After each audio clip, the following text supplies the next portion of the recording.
Avant d'animer votre assemblage, on va voir comment l'organiser et créer des liaisons. On va partir d'un assemblage non organisé comportant des modèles importés. Sur cet exemple comportant de nombreux corps, on va se rendre compte que des placements n'ont pas été définis. Le but de cette vidéo va être d'organiser l'assemblage pour avoir le nombre de corps correspondant à la cinématique souhaitée, mais aussi de définir une ou des liaisons à partir de sous-assemblages dans lesquels sont placés les bons composants.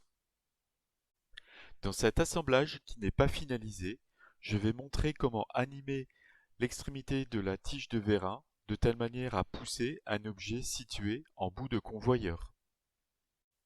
Pour cela, on va s'assurer que les pièces qui ne bougent pas, qui sont fixes, appartiennent à un corps fixe, et que les pièces mobiles comme la tige de vérin et le poussoir appartiennent à un corps mobile que l'on va définir par la suite en liaison glissière par rapport au corps fixe.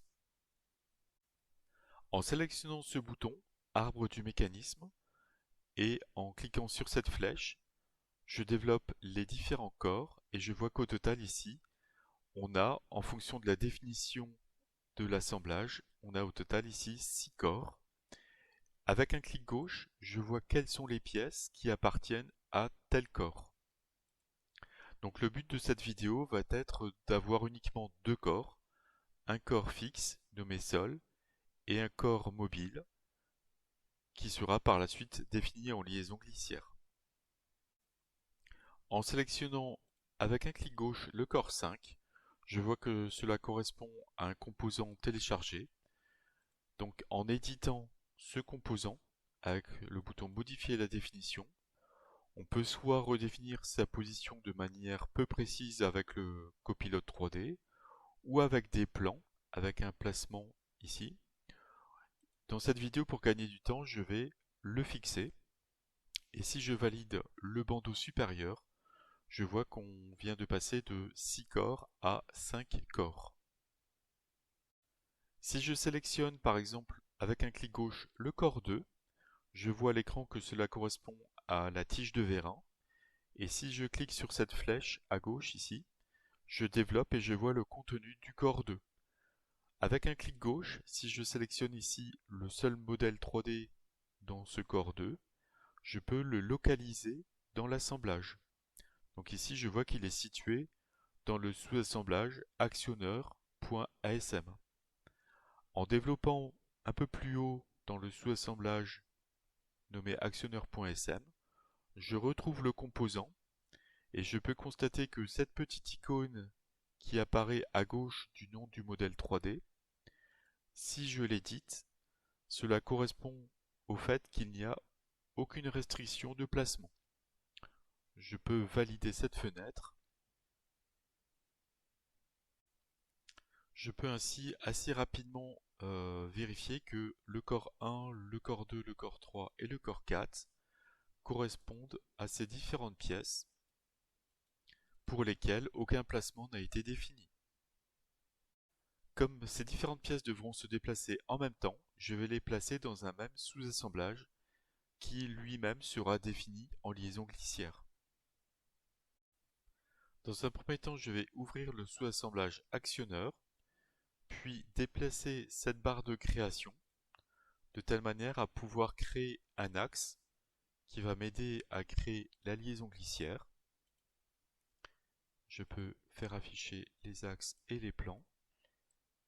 Donc je vois ici que j'ai un plan et un axe, donc ça va me permettre de créer la liaison glissière.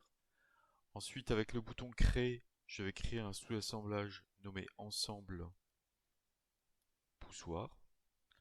Je valide cette fenêtre, je valide le gabarit de départ et je vais ici choisir la liaison glissière en sélectionnant cet axe-là avec celui-ci et ce plan-là avec celui-ci. Et je peux valider cette fenêtre.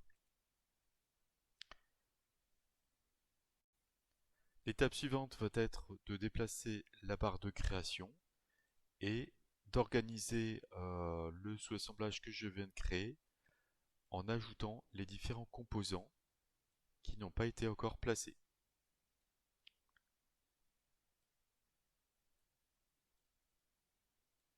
Voilà. Donc à ce stade, si je retourne dans l'assemblage général, je vois que j'ai toujours autant de corps.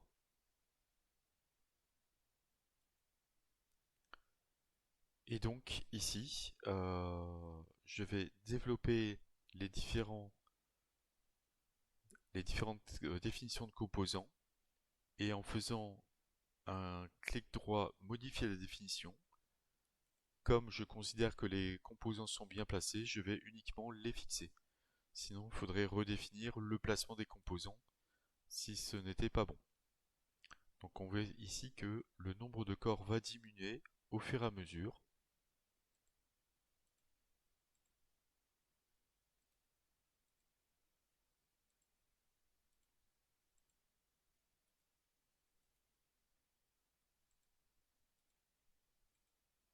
Voilà, je n'ai plus que 2 corps. Donc on peut vérifier ici que si je sélectionne avec un clic gauche l'ensemble sol, cela correspond à toutes les pièces de couleur verte. Et ici j'ai la partie qui va être mobile en liaison glissière.